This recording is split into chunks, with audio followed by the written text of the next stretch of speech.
Popular cuisine.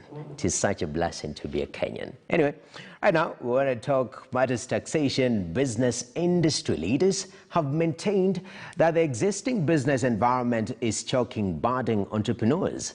They are now calling for progressive and predictable tax policies that are complementing business operations across the country. Widening the tax base should not even be a policy choice, because we are required to have everyone who can pay taxes, basically. So by saying widening the tax base, I don't think there are many people who are actually outside the tax base who are not there yet, especially for consumption taxes. So really, that shouldn't be an issue. However, the question Kenya needs to deal with is, what's the essence of tax policy? And I think the essence of tax policy is to find sufficient funds to be able to fund a reasonable sized government. So maximizing tax revenue as an end in itself is not good policy. And that's why we keep saying every year, so who else should we bring in the tax net? Because a tax rate has an effect. And it's the only thing that government can actually do. Government adjust the tax rates, and then consumers react by saying, if this is the tax rate, should I consume this or should I do something else and all that? So that's the reason. So if government, the successful tax regimes actually have modest taxes, and then they are spread over many more goods and services, and they are stable, so that it allows for planning and then collection. But I think we Kenyans have got to the view where we think that taxes and tax collection should grow by 20% every year. And that's part of, we are running to a wall. The belief as well that one way of relieving poorer people from paying taxes is then to send excess taxes to goods that are consumed, which are considered as luxuries. So here I'm talking about chocolate, sugar, alcohol, tobacco, and those products of alcoholic beverages, tobacco, and all those products. I don't know that we have much more space, or rather there's much more space to raise their taxes. Because let's talk about alcohol. For instance, alcoholic beverages taxation in the region is one of the highest. Kenya's is one of the highest in the region. So what does that do? It creates two options: smuggling from the borders, which is illegal trade, and then on the other side, if you understand that there's a big informal sector alcohol market in Kenya. So when you raise the prices of some products, what happens is people stop buying the products for which taxes are levied, and they go back into that. So I think the taxation must be informed by reality. And my view has always been that as we talk about excess taxation, let's remember that we have a big sector,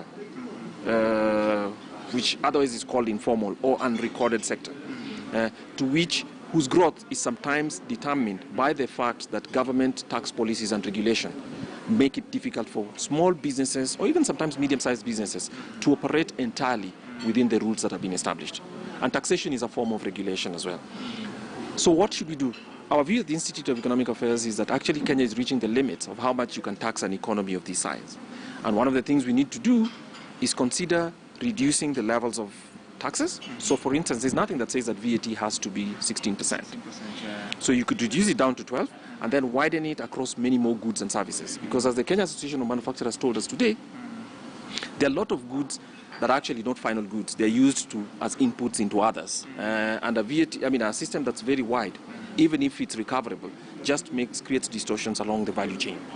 So I am not sure that we at the IEA do not support tax raises as an end in itself. I think we need to ask ourselves, what does tax policy wish to achieve? And paying for government is one. And Kenya's problem right now in terms of the deficits and the difference between its expenditure and tax collected is not because tax collection is poor. It is because spending is growing far too fast. I think one of the challenges when we look at economic development is, where is the development going to come from? Where are the changes going to come from?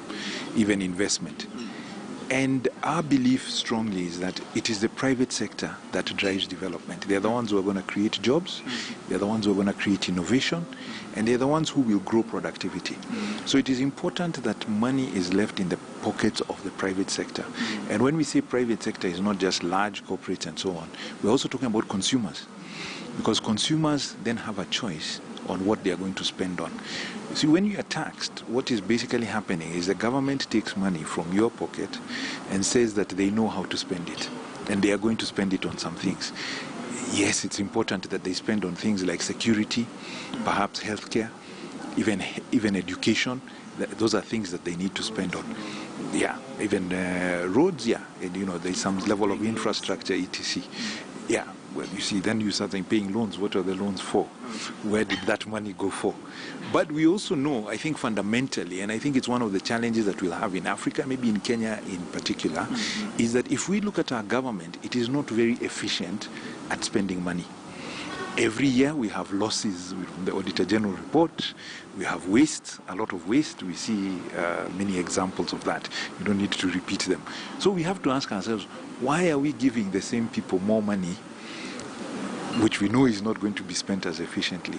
Whereas you and I, if I have that money in my pocket, I may be able to spend it more efficiently because I know what it is that I spend. I'm more careful with my own money than when people are dealing with money, mali ya umma, so to speak, because it seems like it is everybody thinks they can get a little bit of it. But when it is your own money, when you go to buy vegetables, you don't ask for 10% commission to buy your own vegetables, because you get a 10% discount, because that is what is going to work for you. So generally, we need to start thinking about, and I think Kwame mentioned, for instance, the growth of tax collection. If the government keeps growing how much tax it's collecting, the idea should be, is the economy growing? It's not whether we are collecting more taxes. And if they're getting a bigger and bigger chunk of the economy, it is not necessarily good for us, because we would not be growing our productivity. Well, that is how businesses are hit. But also, if you take a look at the financial standard, quite an interesting story on the restless generation now rules the economy. They're talking about millennials. So, were you born in 1981? Yes.